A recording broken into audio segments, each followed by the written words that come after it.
Assalamualaikum warahmatullahi wabarakatuh. Alhamdulillahirabbil alamin. دائم الإفضال عظيم النوال اللهم صل وسلم على سيدنا محمد مولى بلال البدر المتلال صلى الله عليه وعلى آله وصحبه خير صحب وآل. سبحانك لا علم لنا إلا ما علمتنا إنك أنت العليم الحكيم وتب علينا إنك أنت التواب الرحيم.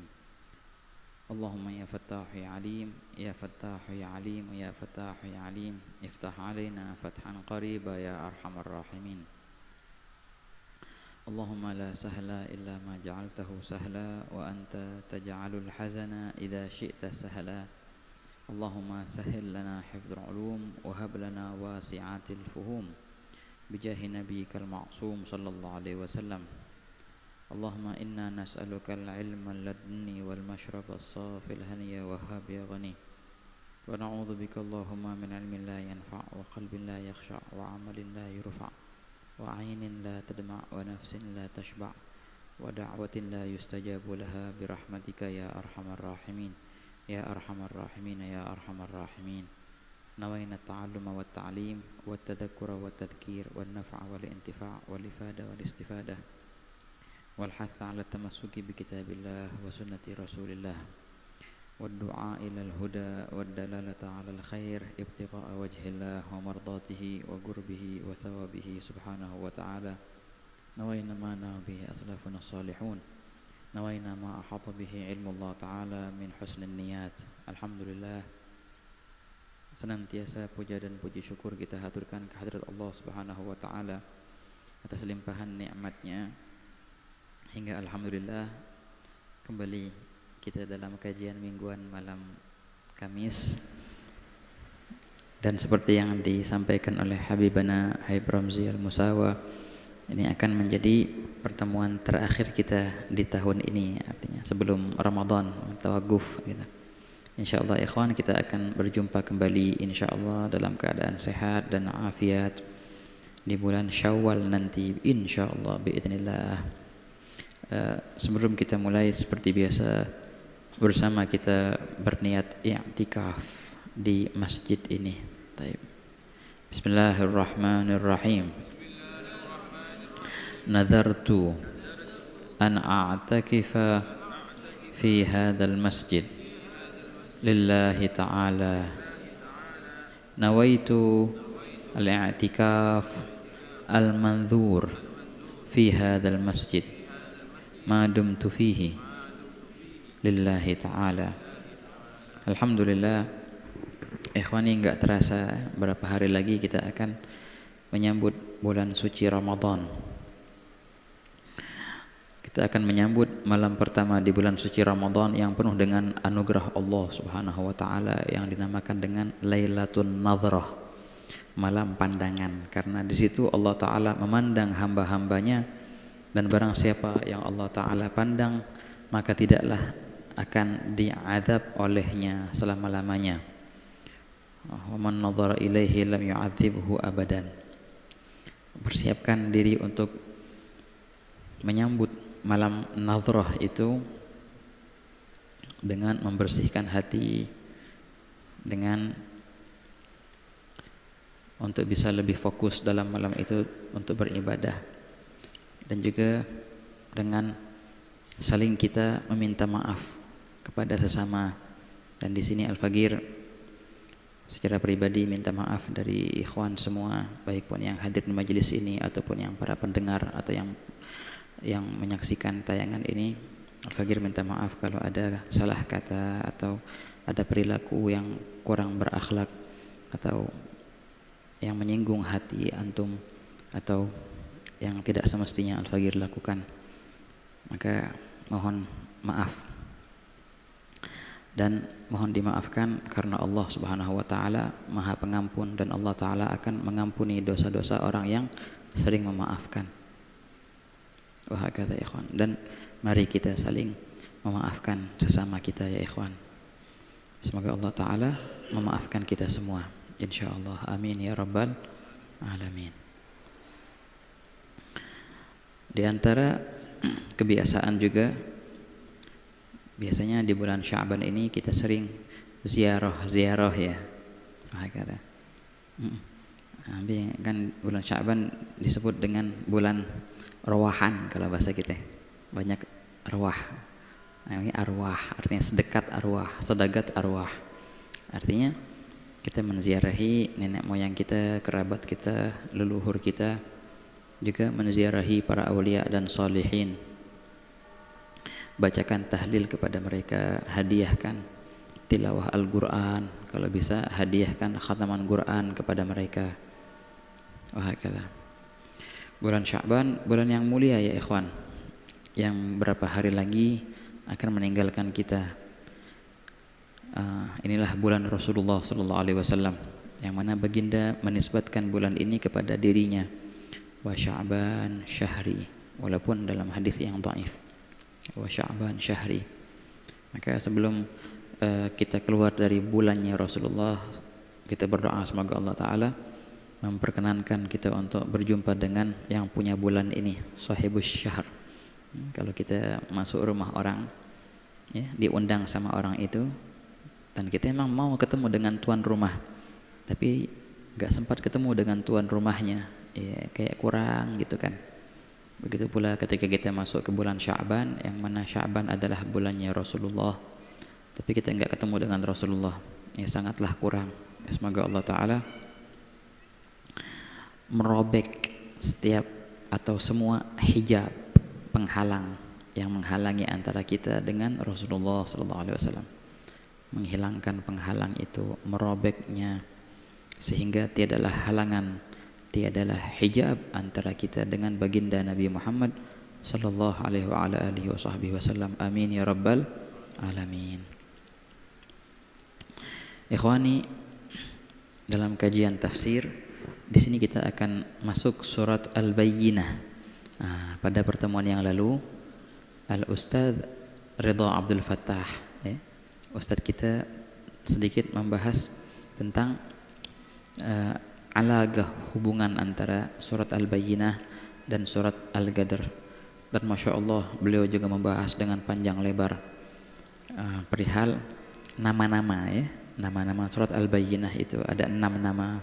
Kemudian dibahas juga khasais dari sebagian namanya, atau sebab dinamakan surat ini dengan sebagian namanya, seperti dinamakan dengan lam yakun. Nah, wahakala. Kemudian beliau juga membahas at-tanasub bainal ayat, munasabah dari ayat ke ayat, dan juga ada beberapa iskal, beberapa problem di situ yang mana beliau sudah jawab dalam pertemuan yang lalu. Nah, kita akan meneruskan di sini, ikhwan, masih dalam kajian tafsir surat Al-Bayyinah. Wahakala. Nah, kan dibahas sama Ustadz Ridha, di antara nama surat Al-Bayyinah ini adalah lam yakun, dan beliau menyebutkan cerita daripada seorang sahabat yang bernama Ubay bin Ka'ab, ya kan, yang mana Nabi SAW diperintahkan oleh malaikat Jibril bahwasanya Allah menyuruhmu untuk membacakan surat ini di hadapan Ubay bin Ka'ab. Wahakala. Innallaha amarni an agra 'alaika lam yakunil ladzina kafaru. Ceritanya panjang kan. Habis itu Sayyidina Ubay bin Ka'ab nangis terharu karena Allah Ta'ala menyebut namanya. Nah, di sini ada suatu faedah yang luar biasa. Di sini Al-Imam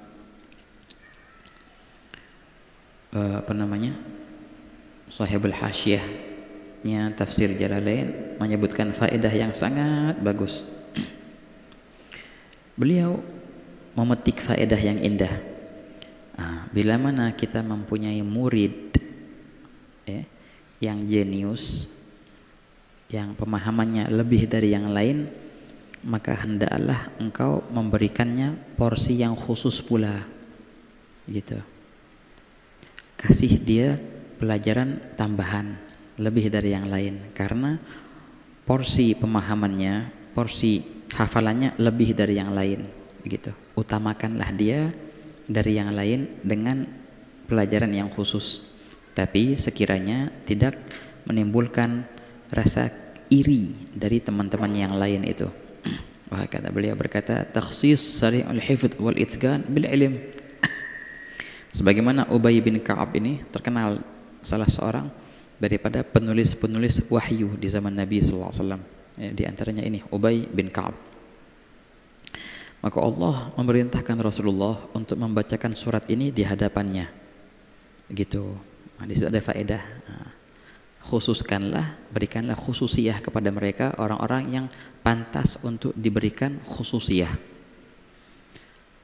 Nah, di sini kita mengingat cerita yang indah.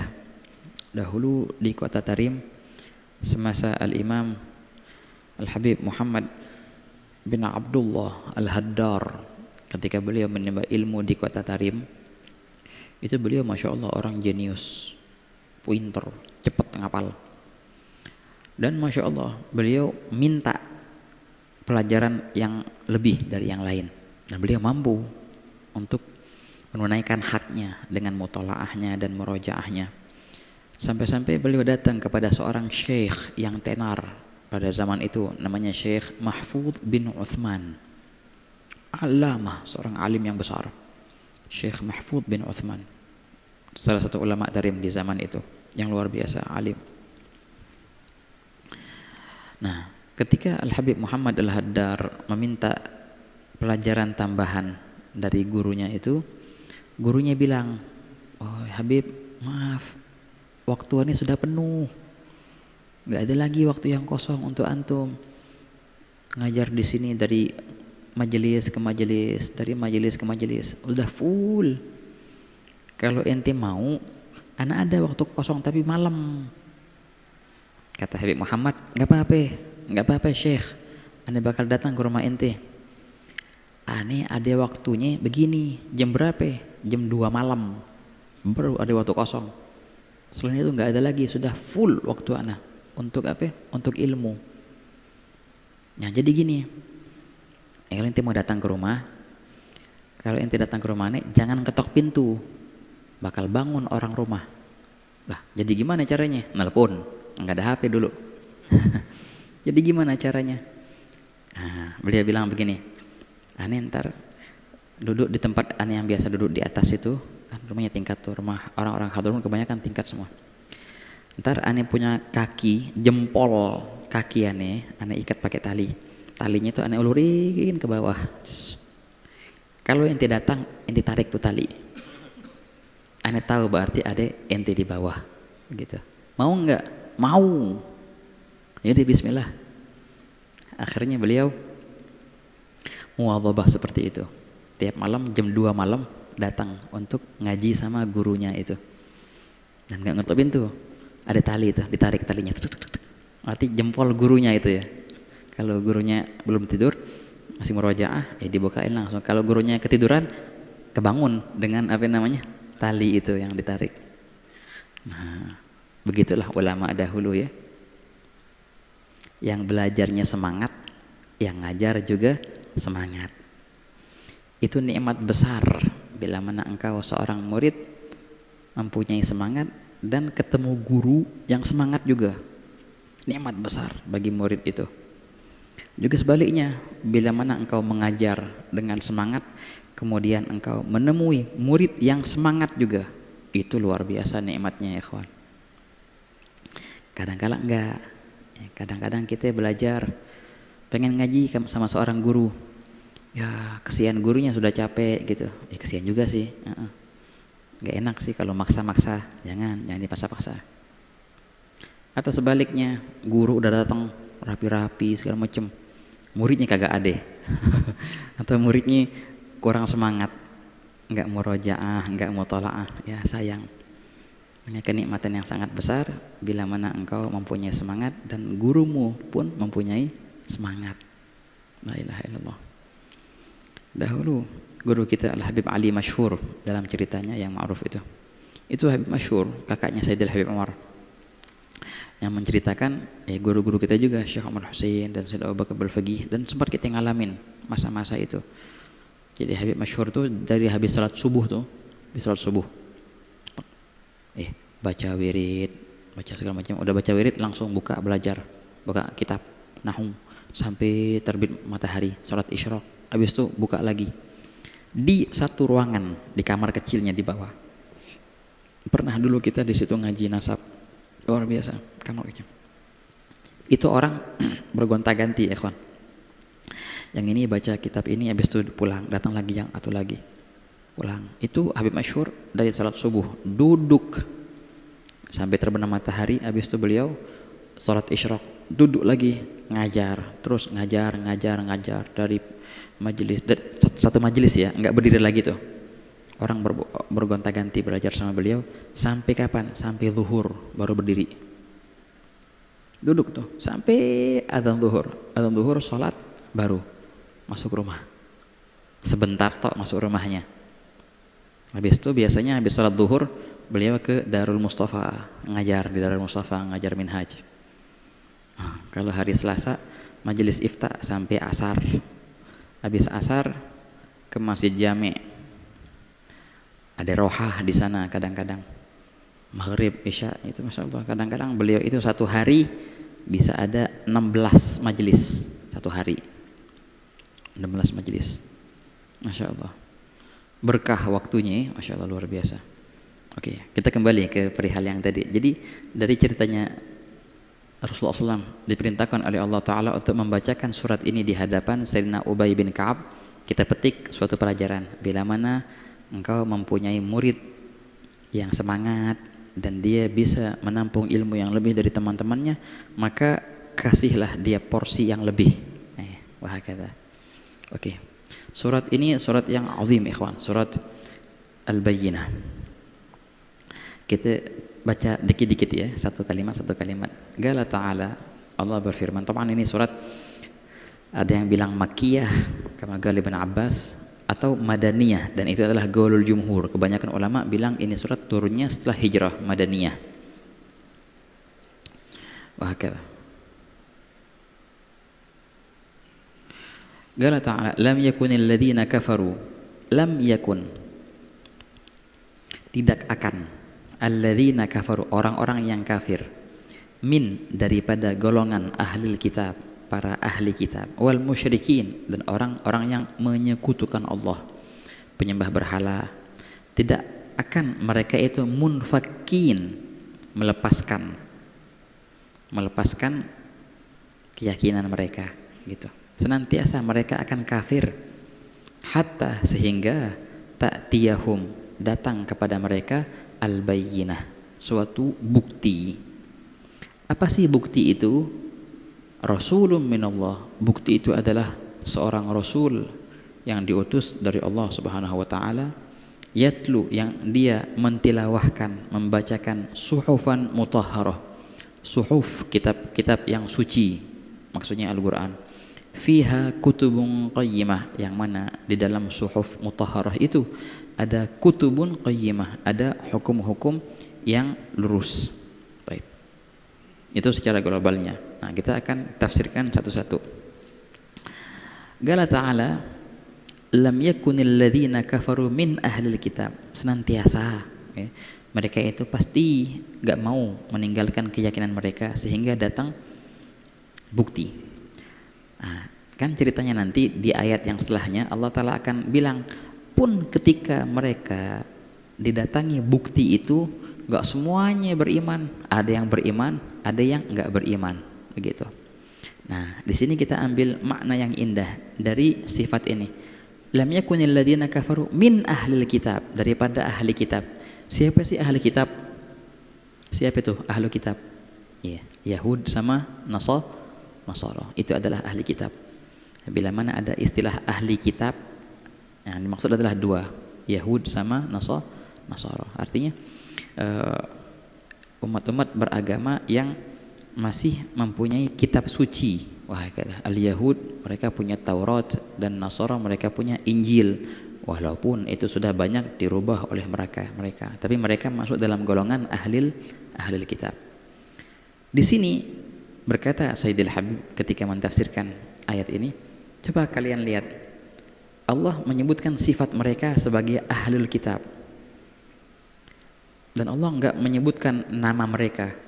Allah nggak bilang begini, lam yakunil ladzina kafaru minal yahudi wan nasara. Enggak disebutkan golongannya, tapi disebutkan sifatnya. Senantiasa mereka itu ahli kitab. Mereka tidak akan meninggalkan akidah mereka sehingga datang bukti.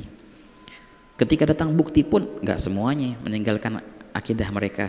Nah, ini adalah teguran besar dari Allah. Mereka mempunyai kitab, itu belum tentu suatu hujjah untuk mereka untuk selamat dunia akhirat. Enggak. Mereka punya kitab, tapi mereka tidak mengamalkan apa yang ada di dalam kitab itu, maka enggak ada faedahnya mereka punya kitab. Jadi teguran besar. Hei orang Yahud, hei orang Nasara, kalian ini punya kitab loh, gitu. Yang di dalam kitab kalian itu ada sifat-sifat Nabi Muhammad, gitu. Kenapa kalian tidak mengikuti, gitu. Makanya disebutkan sifatnya. Kalian itu ahlul kitab, gitu. Lam yakunil ladzina kafaru min ahlil kitab wal musyrikin. Fa al hujjah gamat, maka telah berdiri suatu hujjah dari Allah Ta'ala kepada mereka karena mereka mempunyai kitab yang mana dalam kitab itu sudah dikabarkan perihal tentang Rasulullah Sallallahu Alaihi Wasallam. Nah, di sini Sayyidul Habib memetik faedah yang indah. Begitulah perihal ilmu bila mana tidak disertai dengan hidayat, ya, enggak disertai dengan taufik, enggak ada faedahnya ilmu itu. Mathalul ladzina humilut Taurata tsumma lam yahmiluha kamathalil himari yahmilu asfara, gitu. Itulah perihal mereka, orang-orang yang mempunyai Taurat, kitab Taurat, tapi mereka tidak mengamalkan apa yang ada di dalamnya. Perihalnya persis seperti hewan keledai yang membawa kitab, cuma dibawa, tapi nggak diamalin, kayak gitu. Makanya ikhwan, ilmu penting ilmu, tapi ilmu itu harus disertai dengan hidayah. Disertai dengan pengamalan. Setiap ilmu yang tidak menambahkan hidayahmu, itu kata Imam Ghazali, mending engkau nggak punya ilmu itu. Man izdada ilman wa lam yazdad hudan lam yazdad minallahi illa bu'da. Barang siapa yang bertambah ilmunya tapi dia tidak bertambah hidayahnya, maka dia tidak bertambah dari Allah melainkan kejauhan. Makin banyak ilmunya makin jauh, bukan makin dekat. Kenapa? Karena nggak ada hidayat. Penting ikhwan, hidayah dalam ilmu itu penting sekali. Ilmu itu bukanlah pengetahuan yang engkau dengar dari guru-gurumu. Kalau cuma pengetahuan, ya memori MP3 lebih hebat dari kita. Ya enggak? Ilmu itu adalah hal, keadaan yang disertai dengan sifat khasyah, rasa takut kepada Allah. Itu tuh baru ilmu yang manfaat. Al-Imam Abdullah bin Husain bin Tahir berkata, al-ilmu khasyah kulluh yu'raf bidzaka ahluh wa laysa bil agwali wa kathratil jidali. Ilmu itu 100% adalah sifat khasyah kepada Allah, sifat takut kepada Allah. Orang nggak punya khasyahnya sebenarnya nggak punya ilmu, walaupun dia banyak hafalannya. Orang yang mempunyai khasyah maka dia adalah ulama, walaupun dia nggak hafal hadis atau nggak hafal Quran. Nah, ulama, innama yakhsyallaha min ibadihil ulama, begitu. Itulah ulama yang punya khasyah. La ilaha illallah. Makanya kan dalam suatu peristiwa ketika baginda sallallahu alaihi wasallam salat dan membacakan surat Az-Zalzalah, di akhir surat itu famay ya'mal mithqala dzarratin khairan yarah wa may ya'mal mithqala dzarratin syarran yarah. Ketika itu ada seorang badui yang baru masuk Islam, baru salat, enggak tahu apa-apa. Pas dia mendengar ayat itu bergetar hatinya dan dia teriak, "Oh." Gitu. Habis sholat Nabi bilang, siapa tadi yang teriak? Itu Rasulullah, fulan. Nabi bilang apaan? Fagihar rajul, sungguh dia adalah fagih, faqiha, ahli fikih. Hafal apa dia? Hafal minhaj. Hafal berapa hadis dia? Walah satu hadis dia hafal, tapi dapat title yang luar biasa, ahli fikih dia. Apa ahli fikih? Karena dia mempunyai sifat khasyah, yang dengannya dia bisa memahami makna ayat itu sampai ke bawah, teriak akhirnya dia. Faqihar rajul, faham. Faqiha ay fahima, faham tuh orang tuh. Begitu ya kawan. Jadi ilmu itu adalah hal. Bila mana orang bertambah ilmu, tidak bertambah adab, tidak bertambah akhlak, maka itu sia-sia. Sebelum dia ngaji di majelis ta'lim, dia biasanya sholat di awal waktu, tapi malah justru hadir di majelis ta'lim sholatnya di akhir waktu. Wah, perlu dipertanyakan, inti hadir di mana? Gitu. Sebelum dia kenal majelis, sebelum dia kenal ilmu, sebelum dia mondok, sholat subuhnya tepat waktu.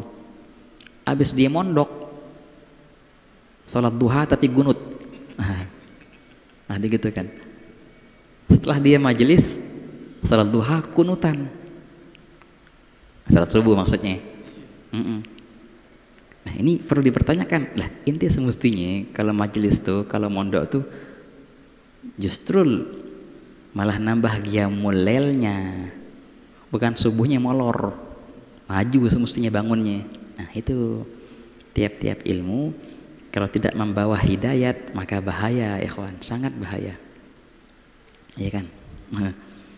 La ilaha illallah. Al-Imam Syekh Muhammad Sa'id Ramadan Al-Buti menceritakan ketika beliau belajar di Azhar. Itu beliau itu, ini kan kalau di kalangan kita beliau ini termasuk sosok yang luar biasa dalam ilmu logiknya, dalam segala ilmu lah, dalam ilmu falsafatnya hebat beliau itu. Ghazali zamannya kalau dirasa gitu. Beliau menceritakan waktu beliau belajar di Azhar itu, beliau bukanlah orang yang jenius, yang hebat, enggak, orang biasa-biasa aja.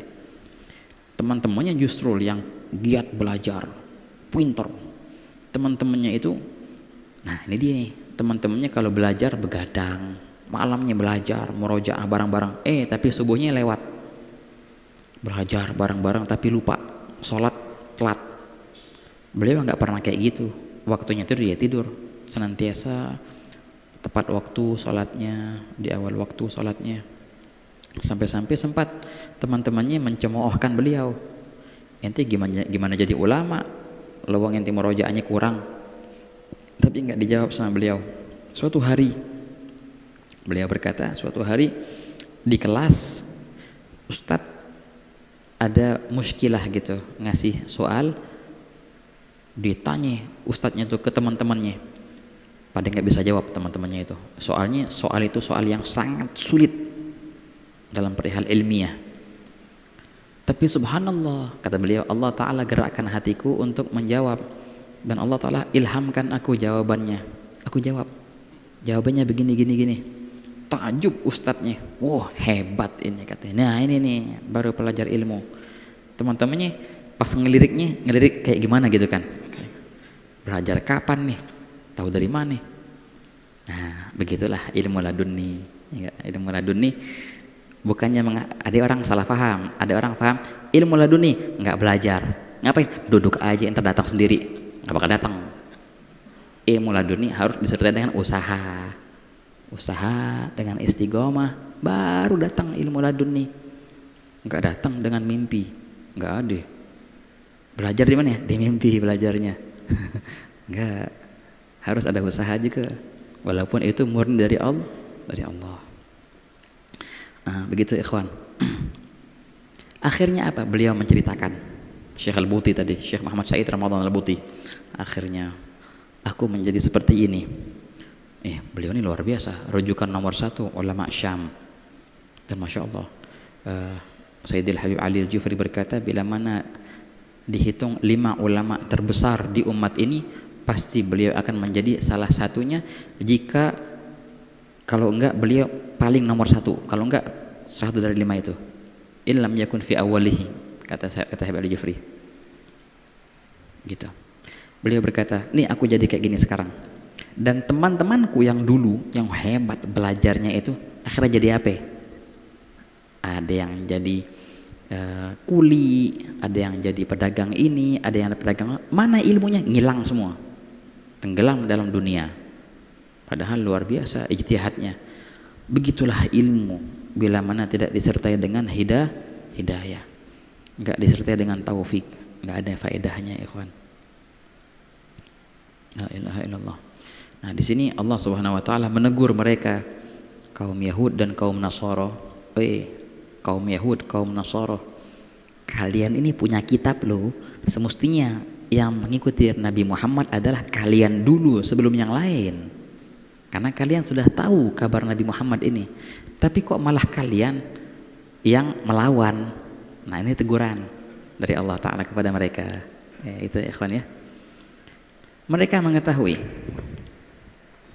perihal Nabi Muhammad, jelas, yakin. Wahakala. Sebagaimana mereka mengenali anak-anak mereka, kama ya'rifuna abna'ahum. Wahakala. Tapi mereka mengingkari. Itulah tadi. Mereka, sebagian mereka hafal tuh Injil, sebagian mereka hafal Taurat. Tapi apa faedahnya tanpa amalan? Begitu. Ketika Huyai bin Akhtab, itu ketuanya Yahud waktu itu. Nah, itu ayahnya Sayyidah Sofiyah, ya, salah satu ummahatul mukminin. Ayahnya namanya Huyai bin Akhtab. Ketika baginda hijrah dari Makkah ke Madinah, dan Huyai bin Akhtab ini berjalan dengan kakak dan adiknya, gitu. Mereka berdiskusi, benarkah ini yang ada di kitab kita? Ini orangnya benar? Mereka semua mengakui benar, ini dia orangnya.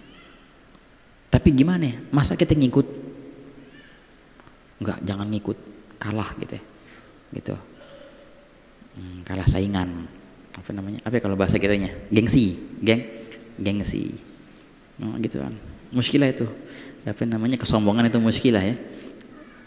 Kebenaran yang nyata itu bisa ditolak karena sifat kesombongan. Na'udzubillah min. Begitu juga yang perihal yang terjadi kepada Abu Jahal. Tahu ini adalah Rasulullah yang benar, Nabi akhir zaman. Tapi apa? Gengsi. Karena kabilahnya ada Nabi, kabilahan yang enggak ada Nabi. Udah enggak usah diikutin berarti. Itu kegengsian yang bahaya. Baik. Lam yakunil ladzina kafaru min ahlil kitabi wal musyrikina munfakkina. Tak akan mereka munfakkin, artinya melepaskan. Zailin amma hum alaih. Tak akan mereka melepaskan apa yang mereka anut, hatta sehingga datang kepada mereka al-bayyinah. Al-bayyinah artinya al-hujjah. Hujjat kalau bahasa kita. Dalil, bukti. Hujjah, dalil yang jelas, itu namanya bayyinah. Apa sih bayyinah itu? Yang dimaksud dengan bayyinah adalah rasulun, seorang rasul. Nah, ini i'rabnya kalau dalam nahwu badal. Seorang rasul. Rasulun minallah, rasul dari Allah Ta'ala. Di sini ikhwan, la ilaha illallah, luar biasa ini, ajib, ada tafsir yang ajib. Allah Ta'ala menyebutkan sehingga mereka kedatangan suatu bukti. Apa sih bukti itu? Adalah seorang rasul. Jadi Rasulullah itu dirinya itu adalah suatu bukti ya ikhwan. Belum lagi, lain lagi nih ceritanya Al-Qur'annya, lain lagi ceritanya apa namanya? Mu'jizatnya, lain lagi. Enggak, dirinya Rasulullah itu suatu bukti. Kenapa? Karena tidaklah ada orang yang benar-benar munsif, enggak ta'assub ya. Kalau orang melihat Rasulullah SAW dengan hatinya stabil gitu, enggak ta'assub. Apa ya ta'assub? Bahasa kita apa ta'assub ini? Apa ya bahasa Indonesia ta'assub? Fanatik, ya, enggak fanatik. Nah, kalau orang melihat Rasulullah tanpa kefanatikan, pasti dia akan yakin ini orang benar. Man nadhara fi wajhihi alima annahu laisa biwajhin kadzdzab. Yang melihat wajah baginda pasti meyakini ini wajah enggak pernah berbohong, gitu. Makanya diri Rasulullah itu suatu bukti. Belum lagi Qur'annya, belum lagi mukjizatnya, enggak, dirinya sendiri itu suatu bukti. Nah makanya ini dalilnya nih, apa sih bayyinah itu adalah rasulun, itulah. Jadi figur Rasulullah, zatnya Rasulullah adalah bukti untuk mereka para ahli kitab dan juga para musyrikin. Wah kata, diri baginda adalah bukti, akhlak baginda adalah bukti. Wah kata, la ilaha illallah. Mukjizat baginda juga adalah bukti. Wah kata. Jadi itu dia. Maka ketika orang melihat Rasulullah langsung meyakini. Yang penting nggak ada tadi, nggak ada ta'assub tadi, nggak ada kefanatikan. Kalau ada fanatik ya sudah buta. Ya kan ya, muskilah itu, muskilah ya ikhwan, muskilah. Orang kalau fanatik itu buta. Ente mau liatin dalil sejelas-jelas apapun, dia nggak bakal lihat karena ditutupi dengan kefanatikan. Walaupun dia jenius, profesor, tetap aja fanatik, ngilang semua itu, blang, bahaya. Makanya ada hadis, barang siapa yang mati atas kefanatikan, mata maitatan jahiliyah, mati dalam sifat kejahiliyahan. Wah, dalam Sahih Muslim itu hadisnya. Begitu. Jadi baginda adalah bayyinah, zat Rasulullah adalah bukti. Ini ada di mana? Di Al-Burdah. Ketika Imam Busayri berkata mensifatkan Rasulullah, wa man huwal ayatul kubra limu'tabirin wa man huwan ni'matul 'uzma limughtanimi. Ialah baginda sebagai al-ayah al-kubra, bukti yang besar, limu'tabirin, bagi orang yang mau berfikir, yang mau mengambil i'tibar. Itulah baginda adalah bukti.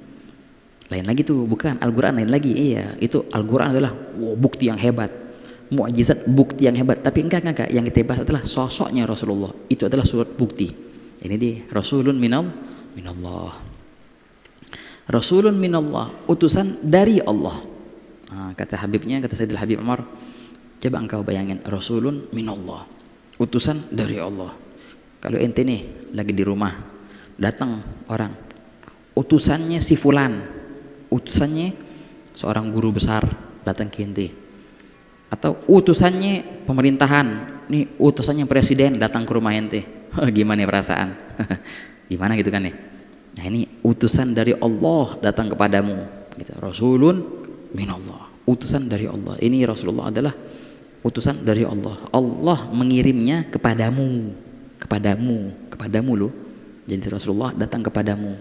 Ya, perhatikan kalimat minallah itu, Rasulun minallah. Nah, di antara sifatnya Rasul itu yatlu suhufan mutahharah. Ialah baginda yang yatlu, membacakan, suhufan, lembaran-lembaran, mutahharah, yang suci. Suci, ya betul. Ya, Al-Qur'an di sini kan. Suci. Suci dari apa? Suci dari tanagud, berlawanan. Enggak ada yang berlawanan di Al-Qur'an. Wah, kata la ya'tihil batilu min baini yadayhi. Al-Qur'an tidak ada kebatilan sama sekali. Wala min khalfih, di belakang, di depan enggak ada kebatilan sama sekali Al-Qur'an itu. Walau kana min indi ghairillah lawajidu fi ikhtilafan katsira. Kalau seandainya Al-Qur'an ditulis oleh makhluk, pasti engkau akan banyak mendapatkan tanagud, pertentangan. Tapi enggak.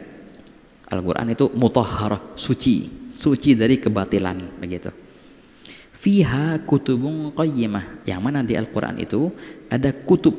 Nah ini kalau kita tafsirkan ikhwan, sebagaimana di tafsir-tafsir yang disebutkan ulama, ada kutubun, bukannya kitab, katanya kutubun adalah ahkam, karena kalimat kataba itu bisa diartikan dengan hakama, aujaba, ya kan, di antara sinonimnya wajaba itu kataba, maktub ay wajib artinya. Sidi Abdullah Shinggiti dalam Alfiyahnya berkata, kal hatmil lazimi maktubin wama fi ishtibahun lil karahatin tama. Begitu, maktub. Jadi di Al-Qur'an itu ada hukum-hukum yang qayyimah, hukum-hukum yang qayyim, yang lurus, itu tafsir. Wah, kata. Ada juga yang mengatakan kutub, artinya kutub itu adalah maktubat, yang tertulis gitu, maktub. Jadi Al-Quran di situ banyak perihal yang tertulis, qayyimah artinya yang bagus. Tapi pemahaman Sayyidil Habib Umar ketika beliau mentafsirkan ayat ini, tafsir yang luar biasa yang kita nggak dapatkan di tafsir-tafsir yang lain. Berkata Sayyidul Habib, fiha kutubun qayyimah, fiha ay dalam suhuf, dalam Al-Quran yang suci itu terdapat apa? Terdapat kutub, maksudnya kitab-kitab yang terdahulu. Semuanya ada di sini. Intisari daripada Taurat, daripada Injil, daripada Zabur, semuanya ada di sini. Itu artinya fiha kutubun qayyimah.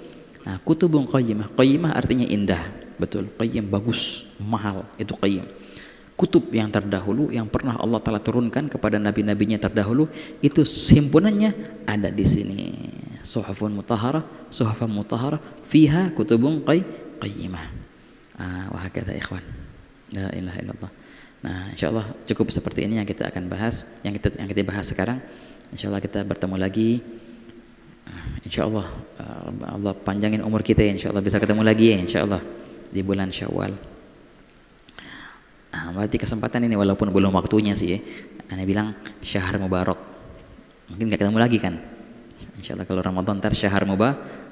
Jamaah takdim dia sekalian minal aidin faizin. Enggak ketemu lagi kan? Hari raya ntar. Makanya kalau ada salah mohon dimaafkan ya.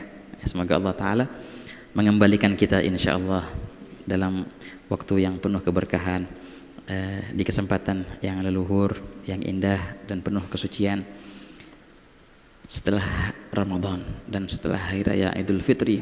Dan semoga Allah Ta'ala memberikan kita karunia-Nya yang luar biasa indah di bulan Ramadan, dan tidaklah Allah mengharamkan kita dari karunia leluhurnya itu dikarenakan karena keburukan kita atau dosa kita ataupun su akhlak kita.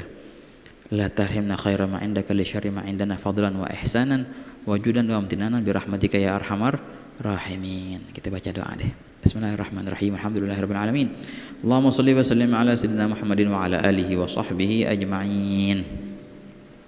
Ya Rabbi bil mukhtari akrami syafi'in aslih lana al ahwal jannibna ar-rada waslih syu'unal muslimina wa afihim wa tawallahum wadfa' syurura man i'tada.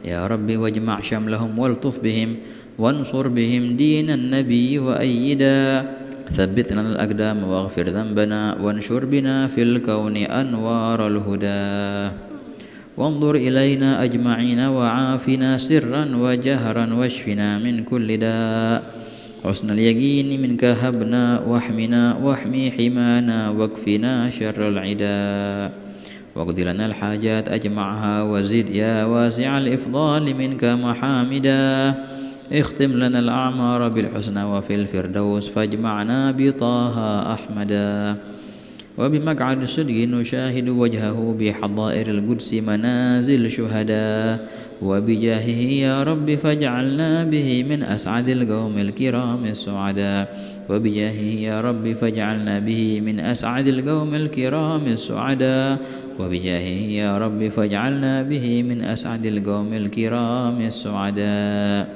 وأدم صلاتك والسلام عليه ما هب الصبا بالفتح أو حاد حدا والآل أهل الطهر والصحب الكرام وتابعين بحبيبك الطهر اقتدى سبحان ربك رب العزة عما يصفون وسلام على المرسلين والحمد لله رب العالمين إن الله وملائكته يصلون على النبي يا أيها الذين آمنوا صلوا عليه وسلموا تسليما الصلاة والسلام عليك يا سيد المرسلين الصلاة والسلام عليك يا خاتم النبيين الصلاة والسلام عليك يا من أرسلك الله رحمة للعالمين ورضي الله تعالى عن أصحاب رسول الله أجمعين آمين هذا بالقبول ثم كل سور المعمول وإلى حضرة الرسول فاتحة.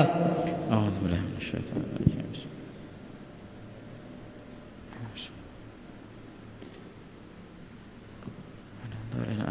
يا ربنا اعترفنا بأننا اقترفنا وأننا أسرفنا على لظى أشرفنا فتب علينا توبة تغسل كل حوبة واستر لنا العورات وآمن الروعات واغفر لوالدينا ربي ومولودينا